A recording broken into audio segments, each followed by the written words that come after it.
J'aimerais rendre clair un passage dans la parole, parce que souvent il y a un passage qui dit, et qu'on utilise souvent même pour dire, même comme réprimande. Et parfois, on va même peser nos mots. On va parler à certains, puis un passage qui dit, enlève la poutre dans ton œil avant d'enlever la paille dans l'œil de ton frère. Et souvent, ce passage-là, on l'utilise même comme réplique pour pouvoir insulter, pour pouvoir reprendre. Enlève la poutre dans ton œil. C'est pas du tout dans cette dimension que le Seigneur a donnée.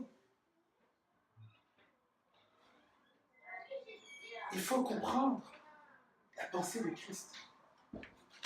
Les écrits sont là, mais il y a l'esprit des écrits. La lettre tue, mais l'esprit vivifie. Certains ont du mal dans leur relation avec Dieu parce qu'ils sont dans la lettre. Ils ne comprennent pas la pensée de l'esprit. Ils disent, la parole dit ça, mais ils ne comprennent pas la pensée de l'esprit dedans. Alors ils vont utiliser, en fonction de leur pensée, la parole pour faire plus tort qu'autre chose. Il faut comprendre la pensée de l'esprit. C'est qu'il faut comprendre. D'abord, ce passage commence avec « Ne juge pas, ne jugez point, de peur que vous serez jugés. Car on vous mesurera selon la mesure que vous avez utilisée, employée. » Barre, attention. On n'est pas en train de dire qu'il ne faut pas juger dans le corps de Christ. Sinon, on rentre en contradiction avec 1 Corinthiens chapitre 5 qui dit « Ceux dont je vous dis le mot de juger n'est pas les gens du dehors, mais les gens du dedans. » Parlons du corps de Christ, les ouvriers. Comme dans un ouvrier, tu vois quelqu'un qui fait quelque chose qui n'est pas bien, tu ne veux pas avoir de problème toi-même parce que tu étais dans le même quart de chute de lui. Ben, tu vas aller dénoncer ça au contremaître. Tu vas dire, elle fait ça. Parce que sinon, si on venait à la découvrir, même toi, tu risques d'être pris. Retournons dans ce qu'on a commencé. Donc on comprend bien, compte tenu du contexte de l'évangile général, de la parole de Dieu en entier, on comprend très bien que Dieu n'est pas en train de dire qu'il ne faut pas juger. Dieu est en train d'amener une instruction. Il est en train de parler d'une réalité. Que de la manière tu es assidu et de la manière dont tu observes les gens, on t'observera de la même manière. La manière dont tu es capable de voir les fautes des gens, à cause que tu fais de cette manière, d'autres aussi vont te regarder automatiquement après que tu as eu à parler. C'est d'abord cette réalité-là qu'on est en train. On est en train juste de dire terre à terre les choses. On vous mesurera selon la mesure dont que vous avez utilisée. Après ce passage, Dieu nous dit comment c'est une continuité de cette pensée-là qui est en train de commencer à s'élaborer. Comment vois-tu la paille dans l'œil de ton frère, toi qui as une poudre dans l'œil? Quand il dit ça, ça aide à comprendre une chose. C'est que si tu es capable d'être minutieux, de voir tous les petits bobos, les petites choses de l'autre, et tu as la même chose, ça veut dire que ce que tu as est une poutre, est beaucoup plus grand. Parce que tu as été capable de pouvoir voir.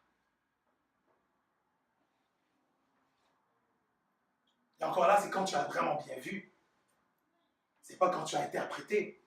Parce qu'il y a un passage qui dit qu'il faut juger selon la justice, c'est-à-dire selon les bases de la parole, pas sur les feelings, opinions ou perceptions des choses.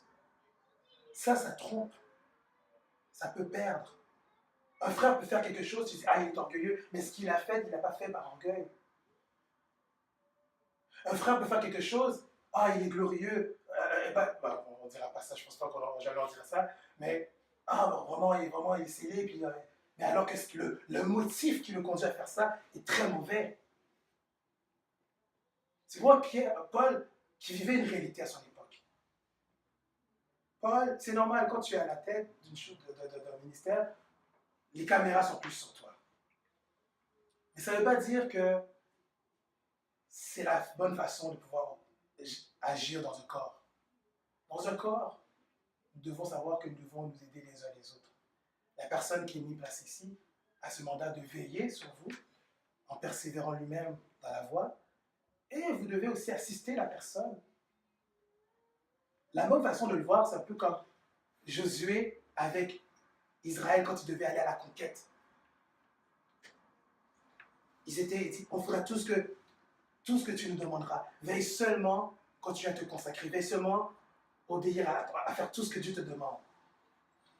C'est ce que nous, frère, notre part, fais ta part vraiment. Lâche pas mon frère. On est avec toi. Pourtant, c'est leur commandant. C'est le type de relation qui doit exister dans le corps de Christ. C'est un soutien mutuel. Pas une condamnation mutuelle. Là, on va se perdre. Et ces condamnations ne peuvent pas non plus se baser sur des perceptions. Les Juifs jugeaient le Seigneur selon leur perception. N'avons-nous pas raison de dire que tu as un démon parce que tu fais ça de telle manière, Mais quand Jésus faisait ça, en vérité, il y avait vraiment une vraie raison pure et sainte qui était derrière. Rien n'est pur. Rien n'est pur. Et pourtant, ça a été sujet de blâme envers le Christ. Le Christ lui-même n'a pas été exempté, tout comme Paul. Paul, dans cette réalité-là, à Corinthe, lui-même en était victime. Et il écrit dans Corinthe, il dit vraiment que je ne me juge pas moi-même. Cependant, ce n'est pas à cause que je ne me juge pas que forcément je suis innocent. Mais cependant, sachez bien que, il dit, je paraphrase en mes mots, que le Seigneur connaît le secret des cœurs. C'est pourquoi, en attendant que les secrets des cœurs soient révélés, ne jugez pas. Là, ça rentre dedans. Ce même Paul, dans le même Corinthien, a dit, tiens, jugez. C'est qu'il est en train de nous dire, ne jugez pas selon les apparences. Ne jugez pas selon les perceptions. Contentez-vous de dire, de voir comme ça c'est mal, mais de dire réellement ça c'est mal. Parce que les Écritures, le monde, et la pensée aussi, il n'y a pas d'ambiguïté.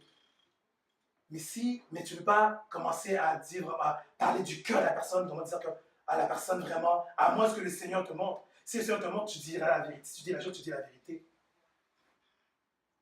Maintenant, retournons encore dans Matthieu, lorsqu'on avait commencé. Dans Matthieu, même quand le Seigneur a eu à dire ça, il n'a pas parlé ça dans un but d'insulte ou de réplique. Le Seigneur n'est pas non plus quelqu'un qui aime à répliquer. Ce n'est pas cette pensée-là qu'il habite. Ni dans le but de, comment dire, vraiment d'insulter. Ce n'est pas non plus la pensée qui habite le Seigneur. C'est la suite du passage qui nous donne un éclaircissement sur tout l'ensemble maintenant. C'est qu'il dit, oh d'abord ce que tu as, ensuite tu trouveras une manière de pouvoir enlever la paille dans l'œil de ton frère.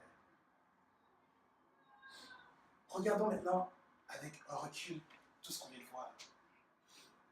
Dieu est en train de nous dire, je vais maintenant simplifier et résumer. Quand tu juges, on te jugera. Première chose à savoir. Tu dois juger.